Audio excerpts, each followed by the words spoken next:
Ever felt stuck in a conversation? You want to say something, but the words don't come out right. Maybe you're in a meeting, at a social event, or even talking to a close friend, and you feel that little voice in your head doubting you.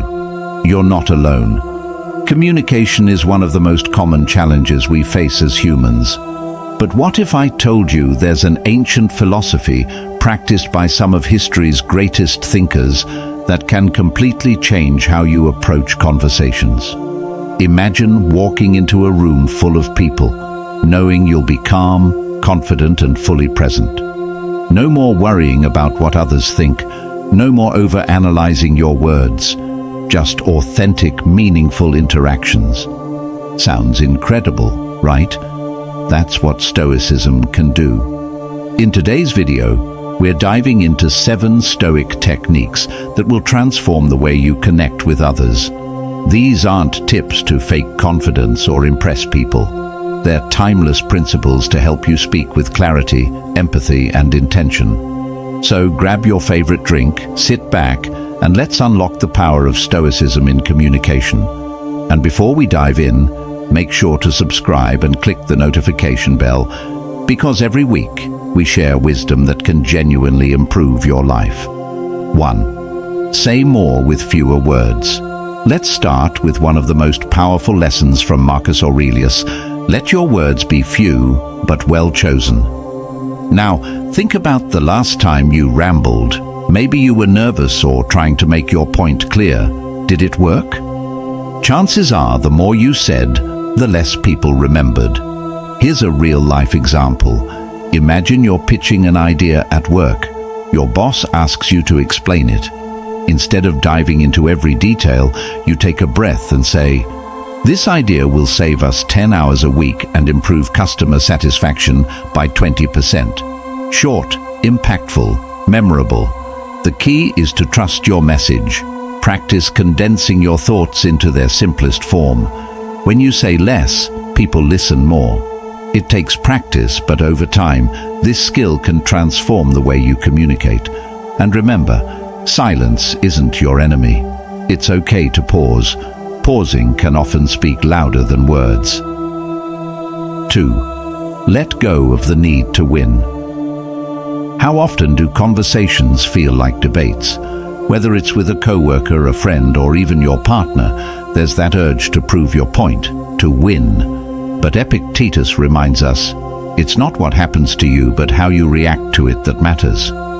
Let's say you're discussing a controversial topic at a family dinner. You feel the tension rising. Instead of trying to convince everyone you're right, you pause. You listen. You acknowledge their perspective. That's an interesting point. I hadn't thought of it that way. By letting go of the need to win, you shift the focus from competition to connection. Conversations don't have to be battles. They can be opportunities to learn, grow, and build understanding.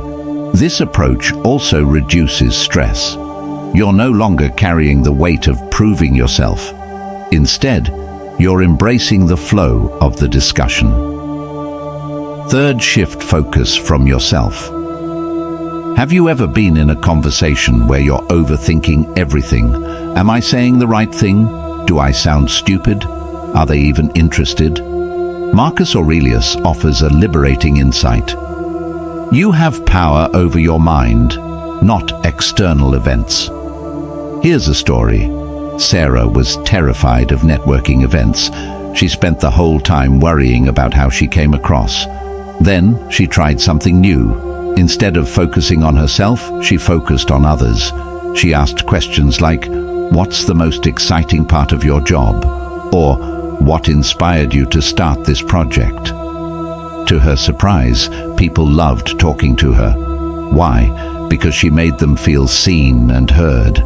When you focus outward, you take the pressure off yourself, and that's where real confidence begins. The next time you're in a conversation, experiment with this. Shift your focus outward.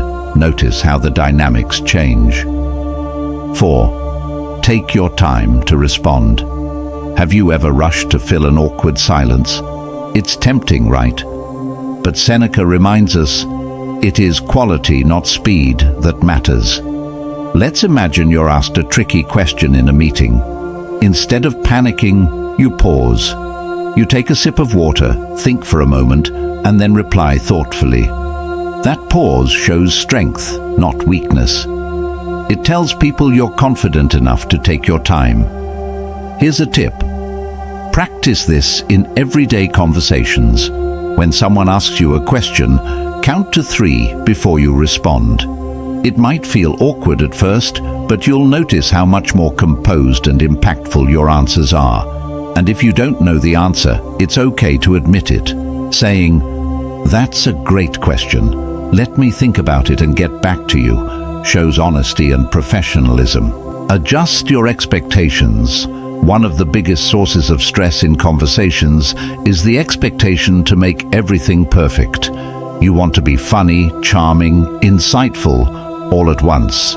But the Stoics teach us to focus only on what's within our control. Let's break it down. You can't control how someone reacts to you, but you can control your tone, your choice of words, and your intention. When you let go of the need for perfection, conversations become lighter, more authentic, and far less stressful. Here's an exercise. Before your next conversation, remind yourself, my goal isn't to impress, my goal is to connect. Notice how this shift in mindset changes your experience. 6. Practice empathy. Seneca once said, "Wherever there is a human being, there is an opportunity for kindness." Think about a time when someone seemed upset or distant during a conversation.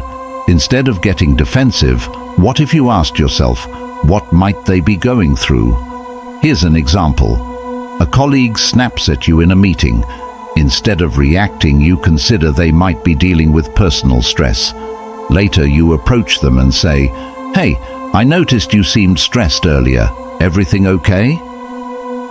Empathy isn't just about understanding others. It's about building trust and deepening relationships. The Stoics believed that we're all interconnected. By practicing empathy, you're not just improving your communication, you're contributing to a more compassionate world. 7. Match your tone and body language. Words are only part of the equation. Your tone and body language matter just as much. Let's say you're apologizing to a friend. If your tone is rushed and your arms are crossed, your words won't feel genuine. But if you speak softly, maintain eye contact, and lean slightly forward, they'll sense your sincerity. The Stoics believed in harmony. Your actions, words, and emotions should align. By practicing this, you'll create connections that feel authentic and meaningful.